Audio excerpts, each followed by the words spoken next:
নমস্কার বন্ধুরা, আপনারা কেমন আছেন? আশা করছি ভালো আছেন। আমাদের চ্যানেলে যদি আপনি প্রথম বা নতুন হয়ে থাকেন তাহলে অবশ্যই চ্যানেলটি সাবস্ক্রাইব করে দিন এবং ভিডিও ভালো লাগলে অবশ্যই লাইক, কমেন্ট এবং শেয়ার করবেন।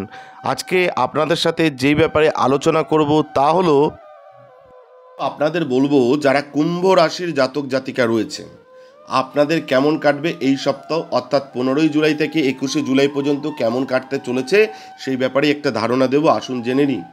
কুম্ভ রাশির জাতকদের জন্য বৃহস্পতি গ্রহ আপনার চন্দ্র রাশির চতুর্থ ঘরে অবস্থান করবে। এমন পরিস্থিতিতে এই সপ্তাহটি স্বাস্থ্যের দিক থেকে ভালো নোটে শুরু হবে। কারণ এই সময় আপনার স্বাস্থ্যে ইতিবাচক পরিবর্তন আসবে। ফলস্বরূপ আপনি এই সময় একটি জিমে যোগদান করার সিদ্ধান্ত নিতে পারেন। এই রাশির জাতক জাতিকাদের জন্য এই সপ্তাহটি আর্থিক দিক থেকে খুব ভালো যাবে বলে আশা করা হচ্ছে, কারণ গ্রহের অবস্থান ও দিক এই সময় আপনার জন্য খুবই অনুকূল অবস্থানে বলে মনে করা হয়। এমন পরিস্থিতিতে সম্পত্তি বা জমি সংক্রান্ত যে কোনো আদালতের মামলায়ও আপনি সাফল্য পেতে পারেন। এই সপ্তাহে কর্মক্ষেত্রে অতিরিক্ত কাজ আপনাকে পারিবারিক সুখ থেকে বঞ্চিত করতে পারে। তবে আপনি যদি আপনার মানসিক চাপ থেকে মুক্তি পেতে চান তবে আপনাকে আপনার পরিবারের সদস্যদের সাথে কিছুটা সময় কাটাতে হবে এই সপ্তাহে যারা কুম্ভ রাশির জাতক জাতিকা রয়েছেন। অতএব যে কোনো কাজ করে বাড়ির লোকদের সময় দিন। এছাড়াও এই সপ্তাহে আপনার স্বাভাবিকের চেয়ে কম পরিশ্রম করতে হবে, কারণ এই সময়ের মধ্যে আপনার কঠোর পরিশ্রমের ভালো ফলাফল পাওয়ার সম্ভাবনা থাকবে, যা আপনার অবস্থার উন্নতিও করবে। এই সপ্তাহটি আপনার উচ্চশিক্ষার জন্য স্বাভাবিকের চেয়ে ভালো হতে পারে এবং আপনি যদি দীর্ঘদিন ধরে আপনার উচ্চশিক্ষার জন্য কোনো প্রচেষ্টা করে থাকেন তবে এই সময় আপনি এতে সম্পূর্ণ সাফল্য পেতে পারেন।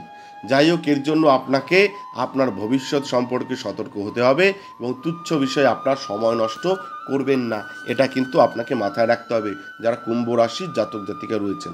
অর্থাৎ এই সপ্তাহে আপনার একঘেয়েমি কাটাবার জন্য বা পরিবারকে কিন্তু আপনার যেমন সময় দিতে হবে মানসিক চাপ কাটাবার জন্য, এবং কর্মক্ষেত্রে অতিরিক্ত কাজ কিন্তু পারিবারিক সুখ থেকে বঞ্চিত করবে, কিন্তু ভবিষ্যতে একটা ভালো ফলাফল দেবে।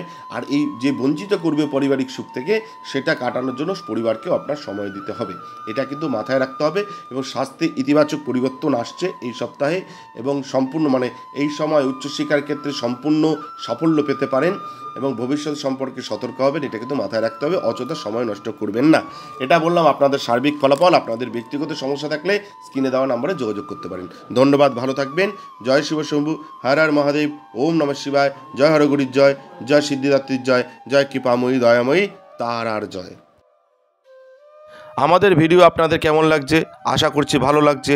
তাহলে অবশ্যই লাইক করুন, কমেন্ট করুন এবং শেয়ার করুন এবং চ্যানেলটি অবশ্যই সাবস্ক্রাইব করে দিন। ভালো থাকবেন, সুস্থ থাকবেন, ধন্যবাদ। এবং সকলে অবশ্যই কমেন্টে লিখবেন জয় শিব শম্ভু, হর হর মহাদেব, ওম নমঃ শিবায়।